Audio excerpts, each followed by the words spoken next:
به نام خداوند بخشنده مهربان. سلام به عزیزان و شکر خداوند متعال که به من این فرصت رو داد با ویدیوی سلامتی دیگه با شما عزیزان باشم.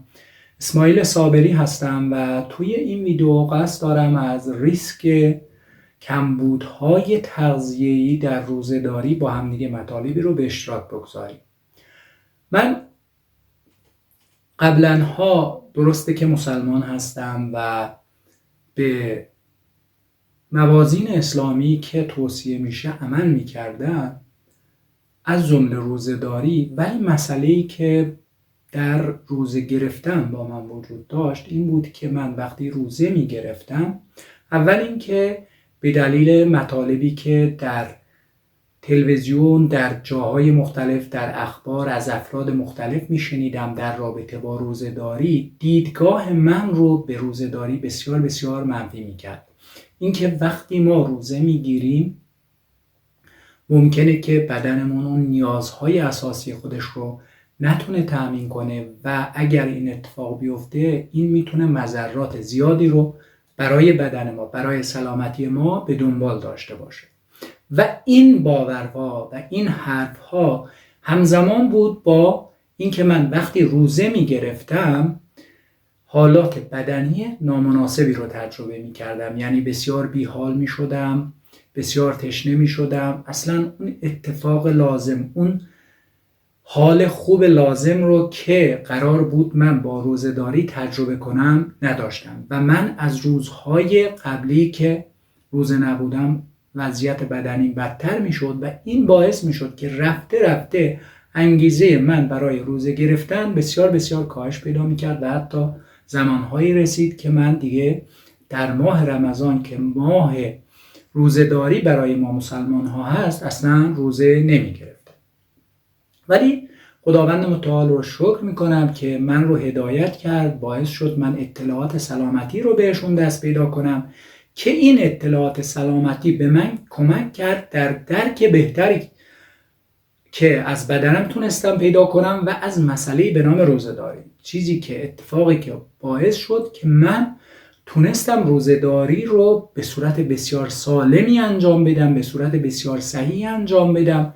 تجربه بسیار زیباتر و لذت بخشتری از این روزه‌داری داشتم و این باعث شد که من دوباره با روزه‌داری آشتی کنم و الان که با شما صحبت میکنم در بسیاری از مواقع من روزه هستم. روزه‌ای که واقعا باعث میشه حال عمومی بدنم، کلاً وضعیت جسمانی من در شرایط بسیار بسیار بهتری قرار بگیره.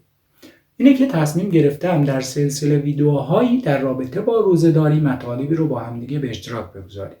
شاید به کمک کنه به عزیزانی که درک صحیحی از روزه‌داری ندارن و نمیتونن روزه‌داری رو انجام بدن. با این مطالب درست، با این آگاهی‌های درست ما بتونیم روزه‌داری رو به سبک زندگی خودمون معرفی کنیم. روزه‌داری که میتونه تمام جنبه‌های زندگی ما رو تحت تاثیر قرار بده در جنبه مثبت. توی این ویدیو قراره که ریسک کمبودهای تغذیه‌ای رو بررسی کنیم که میتونه در روزه‌داری به وجود بیاد. خصوصا روزه‌داری یک وعده در روز. شاید براتون تعجب آور باشه، بله روزه‌داری یک وعده در روز، در روزه‌داری عادی که ما اون رو در شیوه دینی خودمون ما مسلمان ها انجام میدیم، روزه‌داری ما 2 وعده در روز هست. یعنی ما صبح قبل از طلوع آفتاب یک وعده میخوریم و بعد از غروب خورشید هم یک وعده میخوریم. ولی در روزه‌داری که یک وعده در روز هست، در این نوع از روزه‌داری ما فقط در 24 ساعت شبان روز یک وعده میخوریم و این خودش میتونه افزایش بده ریسک کمبودهای تغذیه‌ای رو. یعنی چی؟ یعنی اینکه ما ممکنه اون مواد مغذی، اون نیازهای لازمی رو که بدنمون بهشون نیاز داره نتونیم توی یک وعده تامین کنیم که توی این ویدیو بررسی خواهیم کرد که این اتفاق میتونه بیفته یا نه. اول اینکه بررسی کنیم بدنمون چه نیازهای تغذیه‌ای رو داره. بدن ما نیاز داره به واحدهای سازنده. واحدهای سازنده بدن ما essential fatty acids و essential amino acids هست. اسیدهای آمینه ضروری و اسیدهای چرب ضروری. اسیدهای آمینه ضروری در واقع اجزای سازنده پروتئین ها هستند. این اسیدهای آمینه ضروری در بدن ما با همدیگه ترکیب میشن و تشکیل میدن پروتئین ها رو. پروتئین هایی که و آمینو اسیدهای ضروری که تشکیل دهنده کلیه نقاط بدن ما هستند.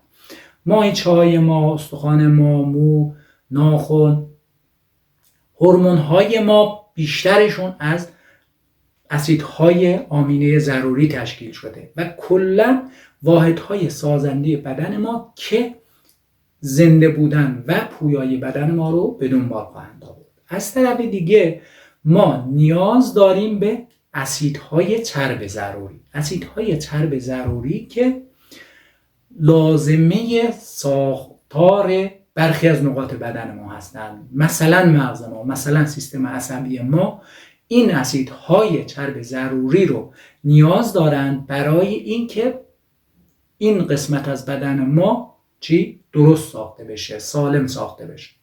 از طرف دیگه بدن ما علاوه بر این واحدهای سازنده نیاز داره به انرژی. یعنی برای اینکه بدنمون بتونه حرکت کنه، برای اینکه بتونه زنده بمونه، برای اینکه بتونه متابولیسم خودش رو زنده نگه داره، باید انرژی داشته باشه و این انرژی از سوخت تامین میشه. این سوخت میتونه از طریق غذاها به بدنمون برسه. از طرف دیگه ما میکرومغذی ها رو نیاز داریم. میکرومغذی ها یعنی ویتامین ها، مواد معدنی، کاتالیزورها و آنزیم ها. اینها موادی هستند که به صورت خیلی کمتر نسبت به عمده مغذی هایی که گفتیم وارد بدنمون میشن و باعث میشن که اولا بدن ما برخی از عملکردهای خودش رو با اینها جلو ببره. مثلا تبدیل غذا به انرژی با کمک این کاتالیزورها، با کمک این میکرومغذی ها انجام میگیره و کلا میشه گفت که تقریبا تمام عملکردهای بدن ما وابسته هست به این میکرومغذی ها. یعنی اگر این میکرومغذی ها در عملکردهای بدنمون، در فرایندهای شیمیایی که در بدنمون رخ میده وجود نداشته باشن، حاضر نباشن، این فرایندها به صورت ناقص انجام خواهد گرفت و بدنمون نخواهد تونست اون فرایندها رو به درستی انجام بده. پس اینها نیازهای بدن ما هستند. وقتی ما به صورت عادی میایم و چند وعده در روز رو میخوریم، ممکنه توجه نکنیم به تامین این نیازهای بدنمون. یعنی این که ما واحدهای سازنده بدنمون رو دقت نکنیم که تامین بشه، یا مثلا سوخت لازم و میکرومغذی های لازم توی وعده هامون به صورت متناسبی پخش نشده باشه و ما هم اصلا دقت نکنیم.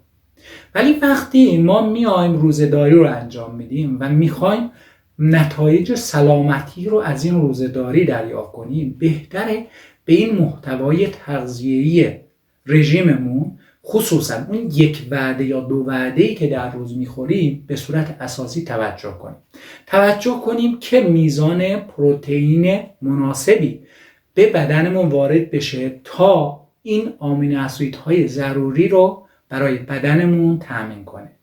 میزان چربی‌های سالم زیاد، خوب و مناسبی رو وارد بدنمون کنیم تا بتونیم اون نیازهایی رو که بدنمون به این چربی ها داره، هم از لحاظ واحدهای سازنده مغز و سیستم عصبی و هم از لحاظ تامین نیازهای انرژیکی بدن به بدنمون برسونیم. و از طرف دیگه میکرومغذی های مناسب و سالمی رو به صورت الکترولیت یا همراه با غذاها وارد بدنمون کنیم که بدنمون اون نیازهای لازم برای انجام عملکردهای خودش رو داشته باشه. به نظر من وقتی ما میایم مثلا یک وعده در روز رو انجام میدیم، روزه‌داری، به صورت خیلی بهتری میتونیم تمرکز کنیم بر کیفیت غذایی که میخوریم، بر کیفیت اون یک وعده. ولی زمانی که ما چندین وعده در روز رو میخوریم و هر چیزی رو که به دستمون میرسه وارد دهانمون میکنیم، ممکنه فقط شکممون رو پر کنیم و دقت نکنیم که این نیازهای اساسی و ضروری بدنمون تامین بشه. اتفاقی که برای خود من هم افتاده، یعنی من از زمانی که شروع کردم به یک وعده در روز یا 2 وعده در روز، دقت بسیار بیشتری بر کیفیت این یک وعده دارم و سعی میکنم در این یک وعده‌ای که میخورم، اول اینکه این وعده بسیار با کیفیت باشه و سعی میکنم تمام نیازهای تغذیه بدنم رو در این یک وعده به بدنم برسونم که این خودش کمک میکنه به بدن من برای رسیدن به سلامتی بهینه، برای داشتن انرژی بهینه. یعنی در زمانهایی که من روزه هستم انرژی فوق‌العاده‌ای رو تجربه میکنم، سلامتی فوق‌العاده‌ای رو تجربه میکنم که قبلنها با خوردن چندین وعده در روز و خوردن چندین میان وعده اونها رو تجربه نمیکردم. پس عزیزان، ما میتونیم با روزه‌داری حتی با خوردن یک وعده در روز نیازهای اساسی و ضروری بدنمون رو با شناخت اونها تامین کنیم و سلامتی بهینه‌ای رو ازش استفاده کنیم. خوشحالم که با شما عزیزان بودم و این اطلاعات رو باهاتون به اشتراک گذاشتم. شما عزیزان میتونید برای دیدن ویدیوهای سلامتی بیشتر از بخش دانلودهای سایت ismailsabiri.com استفاده کنید. تا یک ویدیوی دیگه شما عزیزان رو به خدای منان میسپارم. در پناه الله یکتا، شاد و سلامت و موفق و پیروز باشید. خدا نگهدار.